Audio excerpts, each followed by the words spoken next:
Strength and honor. Hey guys, this is Frozen Wish Studios here, and welcome back to another movie review. And today, I'm going to be doing a review on Gladiator 2.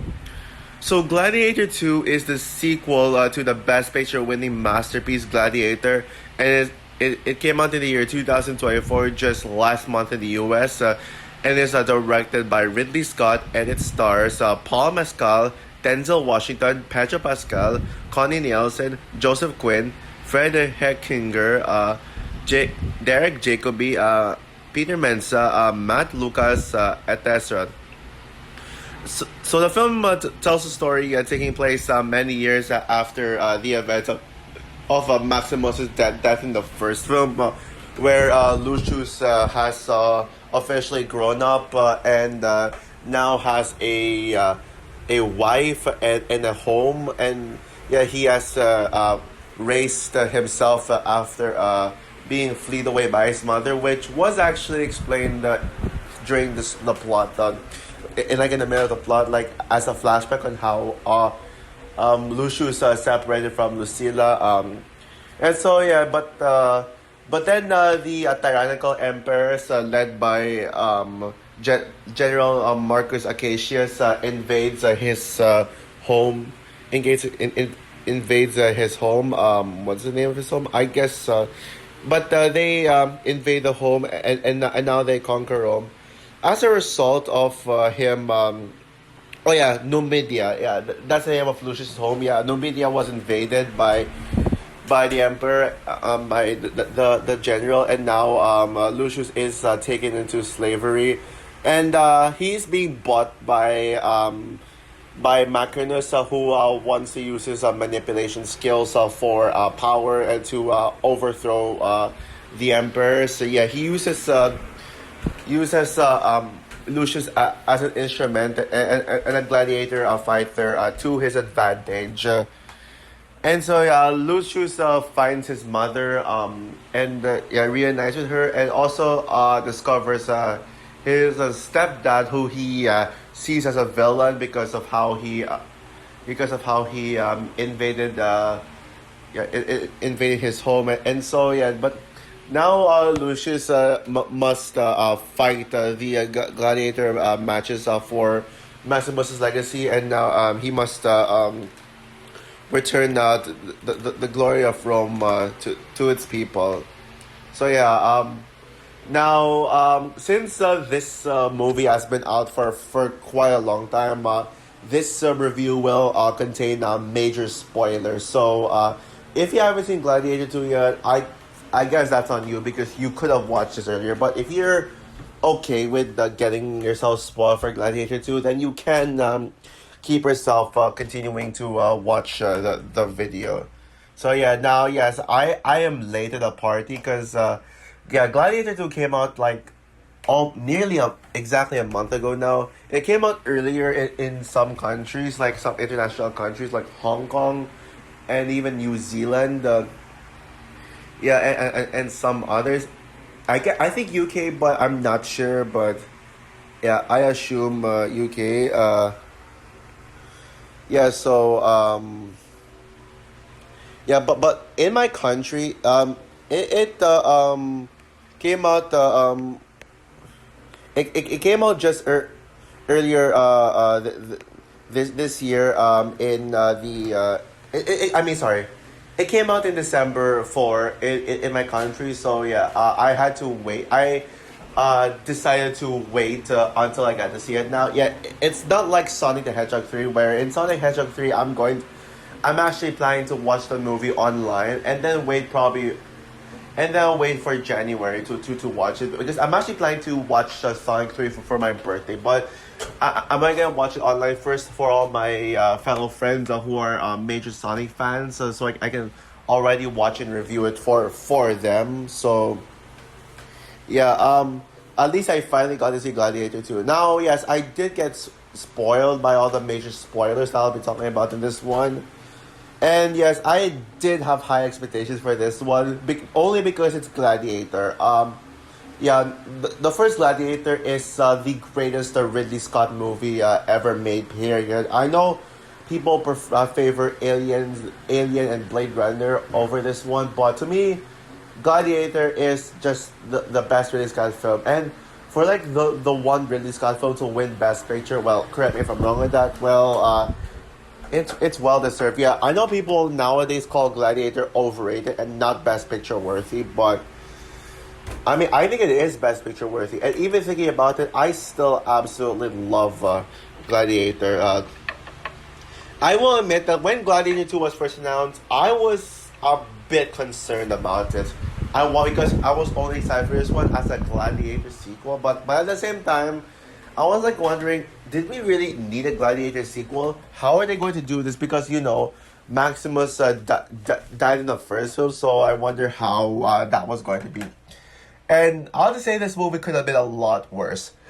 Because fun fact, guys, the original plan for this film was to have the original plan for this sequel was to have time travel back in the Maximus era, like the events in the first film, and prevent Maximus from dying. And either that or they were like going to resurrect him. So yeah, check out the channel Bullets and Blockbusters for more information now. But yeah, I'll admit, if the Gladiator sequel was about resurrecting Maximus, that would have been total shit. Because first of all, you can't resurrect Maximus from the dead, especially since these Gladiator films are historical epics. And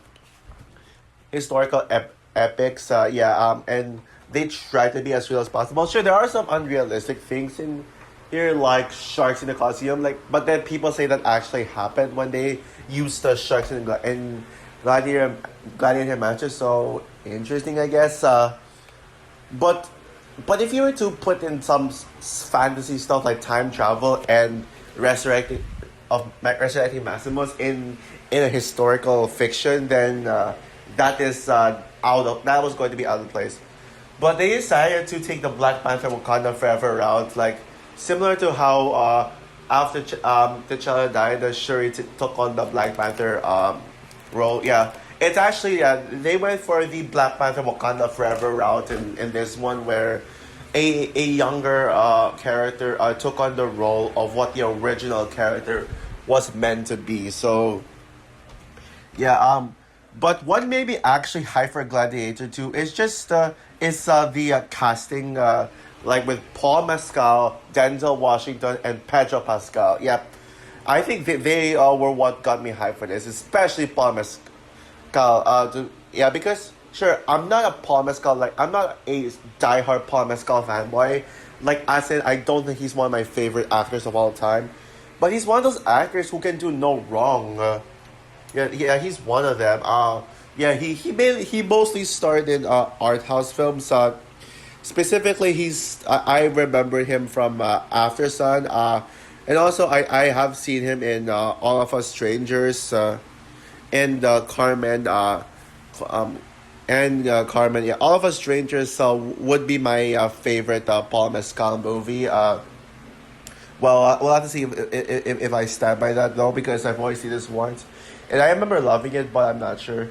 But considering that, he only started art house films, I actually did buy into the idea of bringing him not only into a blockbuster, but also to lead a blockbuster. And Paul Pascal and Denzel Washington. No, wait, sorry. And Pedro Pascal and Denzel Washington also. I mean, you cannot go wrong with these two. I know people are sick of Pedro Pascal being everywhere, but he is like an actor who you can do no wrong with. And yeah, I do think that this route that they're taking really did sell me into it. And yeah, of course, that trailer, which I reviewed both trailers. Now, yes, I actually did not mind the decision to include a rap song in the trailer, but I would agree with everyone else that the second trailer that did not include a rap song was the better trailer of the two. But yeah, I know I've been hearing mixed things about Gladiator 2. While overall solid positive reviews, a lot of people were angry at some stuff in this one. A lot of people were pissed off about this. Like, like but I mean, I will just say, yeah, their reactions for this one are very strong because the people who hated this movie, they absolutely hate it with all their guts. Yeah, and some of them even went as far as calling it one of the worst movies of the year. But the people who praised this movie, like legit praised it, legitimately praised it as one of the best movies of the year. Even some of my Letterboxd follower, I've even heard some people call this their favorite movie of the year. Like Soups, like Matt Ramos and Jaren Williams, Jaren Talks Movies. One of my former favorite YouTubers who has not been in YouTube for some time, but still very active on Letterboxd. Yeah, yeah. I mean, his analysis, Jared's analysis on this film, made me a bit more excited for it. But then that spoiler I heard also did the lower my expectations because yeah, I mean, I had a feeling that was going to be a flaw in the film. But as for my opinion on Gladiator 2, I gotta say, I liked it. It was awesome. I really dug this film. Yeah, and yeah, this movie did satisfy me. Now, I will say this Gladiator 2 isn't perfect, and it certainly does not live up to the first one. But I'm happy with the result of this one, with how it turned out. And I would say that I would actually be extremely positive on this one. Now, it's not a solid. It's not a solid sequel. Yeah, pretty much the biggest general consensus for this one is that it's decent. It's just a decent, a bit, a decent sequel. But to me personally, I would actually lean towards like the more like straight up positive. Like I would, yeah, yeah, yeah, straight up positive. Yeah, sorry about that.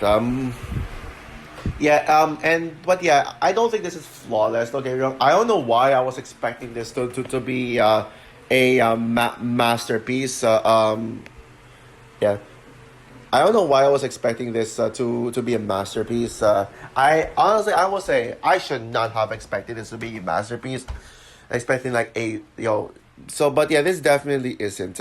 I just really wanted to see Ridley Scott improve. Like, but I will say this though. Yes, this movie did bring back Ridley Scott. Yeah, this was the comeback of Ridley Scott after his previous two duds like House of Gucci, or sorry, should I say House of Shitty, and Napoleon, or should I say Napoleon? Ha, get it? Yeah. I know I gave Napoleon a positive review in my out of 10 reaction back in December last year, but actually, yeah, on rewatch, I mean, I thought about Napoleon in my Gladiator 2 review, trailer review, and how that one did not age well. I mean, but it's no Ridley Scott masterpiece. Yeah, it's no Gladiator. It's no Martian. It's no Alien. It's no Thelma and Louise. But I would actually put this in my top 10 favorite Ridley Scott films. Yes, I would go that far. That's how great this film was. And I would even put this. I would even rank this above the first Blade Runner. If I were to do a Ridley Scott ranking list, yeah. I probably might do my share you guys, give you guys my ranking of all Ridley Scott movies in my community post after I record this. But if I remember to, but yeah, now the story worked well for me as a legacy sequel to the first film without disrespecting Maximus's legacy. I think it's the story. I mean, it's nothing groundbreaking. And yes, it did have a lot of similarities to the first one, but I would say at best the story is just harmless. Like there's nothing to get pissed off about. This, like, sure there was like a certain story decision that I hated, which I'll get to it later. But yeah, the story is harmless. And yeah, the action scenes were absolutely epic and pretty much probably my favorite aspect of this entire film. Dare I say, this sequel has better action scenes and better gladiator matches than the first film. That's one thing that this film did better. Don't get me wrong. I think the action scenes are in the first film are epic and fantastic, but this one, I mean, you can tell that this movie truly lived up to the promise that Ridley Scott gave us. Like Ridley Scott wanted to make a grand scale. Yeah, Ridley Scott wanted to make something that was just so big in scale, so grand, so epic, and you can really feel that with the action scenes from the invasion of Numidia, Lucius's home, to the ape fight, to the ape fight, to the all the gladiator matches, from the shark fight to Lucius versus Acacius, and the final fight, the final gladiator match. All the pretty much almost all the action scenes are terrific. There was one action scene that I admittedly don't love, but I'll talk about that action scene later on. Later on in the review when I talk about my flaws in the film. But even though that action scene is not a flaw, I'll just say how I feel about the that one action scene. They got more creative with the gladiator matches. It's not just I mean, I would say so. The gladiator matches in the first film was basically just like gladiator people fighting tigers and just armies inside in the Colosseum. It's just all of that. But in this one, they got apes, sharks, a rhino, etc. Yeah, how can you not get more creative than that? I mean, the visuals were great. I had no problem with it. I didn't think that there was a spotty CGI. And with a massive budget of 250 million, like approximately 250 million dollar budget, I think they did put good use to they put that high budget into good use. And all of the major cast, yeah, like what I said earlier, the cast was one of the things that made me like really excited for this one. And I gotta say, the actors in this one did give such a great performances, and I don't think there was anybody here who gave a wasted performance. He gave a wasted performance. I don't get the hate for Paul Mescal in this film. Yeah, and I know that Paul Mescal is one of Paul Mescal's salary was not well received in this one. Yeah, even the people who like this one criticize Paul Mescal. Yeah, Paul Mescal was the common criticism that I've been hearing, mainly due to how he did not have the star power presence for a blockbuster and should stick to art house films. I honestly that's kind of unfair because he is mainly an art house actor does not mean he should he should stay away from blockbusters. I think Paul Mescal not only starring in a blockbuster but leading it is such a big ambition for him. I think Paul Mescal was very ambitious in this one, and I thought that he was a great lead. He was a great lead. Sure, is he Russell Crowe? No, he does not. He definitely is. He's no Russell Crowe. But he didn't need to be on the same level of Russell Crowe's level. He was just himself in the film, and that's good. He didn't need to. Sure, yes, he did take on the role of Maximus, but you still felt like he was just being Lucius. He was not trying to be Maximus 2.0. So, and I think Paul Mescal's performance, I mean, sure, I still think All of Us Strangers is, right as of now, my favorite Paul Mescal film. And honestly, I would even technically, yes, All of Us Strangers would be his best film, but this one is but this is probably my favorite performance from him. Denzel Washington, who many people consider to be Oscar worthy, and the standout here, was just as good of a villain as Joaquin Phoenix's Commodus. Washington's energetic performance really shows a lot of ambition in terms of his career, and His presence is truly demanding. Yeah. Honestly, I actually cannot even decide which villain is better, Macrinus or Commodus. I would say that I guess Commodus is a better written villain because of the connection he had for for Maximus, but Macrinus was a more threatening of an antagonist, like a force of nature. However, I will say that I don't see him being Oscar worthy. I know people are predicting that Denzel Washington is going to land an Oscar nominee for Best Supporting Actor. If he gets nominated, I'll be okay with it. He definitely won't win anyways. But I just don't think that he's like the best supporting actor of the year. Yeah, I don't think he's like that. I didn't think he was enough to warrant an Oscar. So I think people who say that he's Oscar worthy are over exaggerating. I mean, I can see why he's a standout here. I would say that yes, Denzel Washington did give the best performance in the cast, but honestly, Macrinus is not really my favorite character in the film. That would yeah, he's my second favorite character. My favorite character in the film would be Marcus Acacius, played by Pedro Pascal. Sure, yes, performance wise, I would put Denzel Washington slightly above Pedro Pascal, but just in terms of character and how I was invested in them, Acacius is my favorite. He has the most interesting character arc and development of the film, where he starts off as a villain who invaded Numidia, forcing Lucius into slavery, which led Lucius to hate Acacius for a vast majority of the film. But deep down, he regretted his decision to cause the invasion and now is having trouble deciding where to go with his life.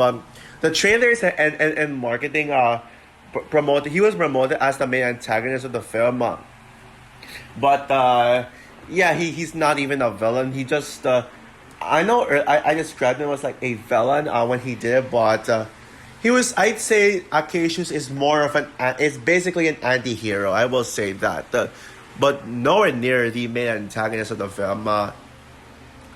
Yeah, and yeah, that scene, that death scene of him, yeah, where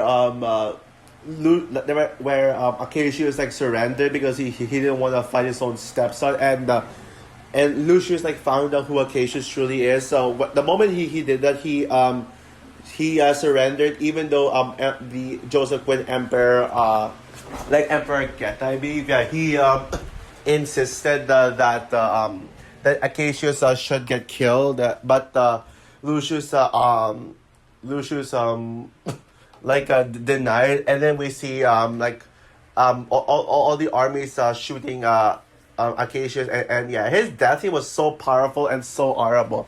That scene might just be my favorite scene in this entire film. Yeah, wow, what a powerful scene that was. Like that scene actually matches the powerfulness of the first film. And yeah, Connie Nielsen's Lucilla was another one of my favorites, as she was the heart and soul of the film. I loved the mother and the mother and son chemistry between Lucius and Lucilla. I get why they didn't have enough screen time together, but just for like the no amount of screen time that they had like together, yeah, you can really feel the mother and son bonding be- between them. I also love the Joseph Quinn's over the top performance as the Emperor, who was an interesting character, showing how young rulers don't have the mindset of older rulers. And Joseph Quinn being in the cast of this film was one of the actors that got me high for it. Sure, he's not one of my favorite characters. He would actually be in my top 5 favorite Gladiator 2 characters if I were to make that list. Now, yeah, the 2.5 hour run, the near 2.5 hour run time certainly flew by. Yeah, just like with the just like with the first film.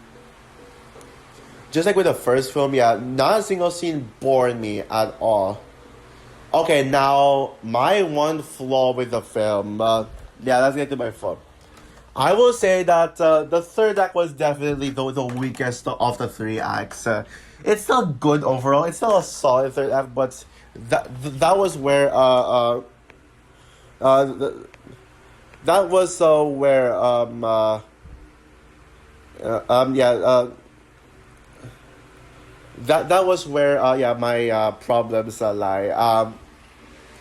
Yeah yeah, I will say that yes. Going back to the that's you know earlier when I mentioned that one action scene that I did not love. Yeah, that was actually the final battle of the film. Lucius versus Macrinus. Yeah. Now I will say this though, it's a solid action scene. As a solid action scene, great choreography. It's actually very intense and also very brutal too. With Lucius like slicing off the arm of Macrinus. And by the way, this is a very bloody and gory film. Like even more gory than the first film. Yeah, we got a head getting extremely sliced off, and just blood, some gory deaths, and the shark scene. Um, oh yeah, the ape and shark scene. Yeah, definitely expect gore from those moments too. But I think that final battle, where Macrinus's arm gets like completely chopped off, is probably the goriest scene in the film. Yeah, but however, it's kind of that fight scene was kind of put to a small scale. Yeah, and considering that all the other action scenes throughout the film are all like massive in scale, I expected a bit more from this final battle. That would actually be my the weakest action scene in this film. But my real flaw with the film, okay, now we're getting to spoiler territory, the big spoiler of the film, killing off Lucilla. Okay, I'm not gonna say, oh, it Frozen. What's wrong with killing off Lucilla? Like, don't be like, why are you killing? Why are you complaining about women being killed off? Okay, well, here's the thing. There were two characters from the original film who returned here. Well, the other being Derek Jacobi. Both of them were killed off. Why? Because they were in the original film. Yeah. But the biggest problem I have with Lucilla's death is that it wasn't an honorary death. It was just a shock value death for audiences to be like, yeah. Both the Maximus and Acacius had the powerful and honorable deaths that almost got me emotional. But Lucilla, the writers were like, nah, fuck that. We don't care about Lucilla's death. Like, seriously, what after Lucilla got shot by Macrinus's arrow? Yeah, Macrinus was one who killed Lucilla. Like, Lucilla just said, I mean, Lucius did not even mourn for Lucilla's death. Like Lucia just said, "Duh, just go. I'm already dead." And then Lucius just went away, and the writers barely touched upon Lucilla's death. Besides showing Lucilla in her crypt. I mean, no, they showed Lucilla's crypt, but they didn't even show Lucilla in it. Yeah, that was honestly very disrespectful to the character. If I mean, so yeah, if it wasn't for the decision to kill off Lucilla, this would have been a flawless film. So overall, Gladiator 2 was a near flawless film, and Lucilla's death, and not and if they reversed that scene, or at least make it more honorary, at least to honor the death scene more, this would have been one of the absolute best Ridley Scott film. Either way, it definitely is not better than the first film. It doesn't live up to the first, but it is a satisfying and worthy sequel that I would recommend giving a second chance to. It's really not bad. I don't see how people like hate on this one and call it a disgrace to the first one. I mean, it doesn't really prove me otherwise that Ridley Scott can go back to being a masterful filmmaker. I think by now I should accept the fact that Ridley Scott truly has went downhill from here. So with that said, guys, I'm going to give Gladiator 2 a 4.5 stars out of 5. Probably one of the 4.5 out of 5 stars film that came close to getting 5 stars. It honestly would be right up there with Totally Killer and Star Wars: The Last Jedi as the best, the highest 4 out of 5. 4.5 out of 5 stars film. So also for my review of Gladiator 2, what are your thoughts on the film? Would you agree with me that this is still an awesome sequel despite not living up to the first film? Do you hate this film? Or do you actually think it's better than the first film? Because it's possible. Like, I know this YouTuber called the Awards Contender prefers this over the first film. And pretty much the haters, the people who call Gladiator 1 overrated, actually says that this is the superior sequel. So I'm curious. Comment down below, like, subscribe, hit the notification bell, and stay tuned for the continuation of my Middle Earth reviews leading up to the War of the Rohirrim. Now on to my reading reviews for the Hobbit trilogy. So yeah, bye guys.